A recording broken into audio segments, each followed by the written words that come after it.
blind spots. They do so by gospel principles. In other words, the very principles that people outside the church use to hold the church accountable are actually principles that came from Jesus, arguing for the very moral values that the gospel originally set loose in the world. In other words, when people say, we need justice and we need human rights and we need, they're actually leveraging the teaching of Jesus, whether they know it or not. Here's what he goes on to say, and there's so much evidence for this.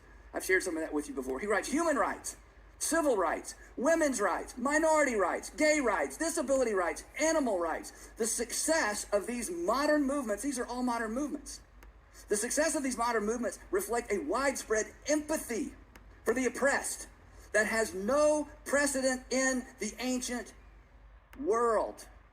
Again, what is intuitive to us is not intuitive. We learned it. What is self-evident to us about the dignity that other people deserve, it is not self-evident. We learned it. And we learned it, it was launched by the teaching of Jesus.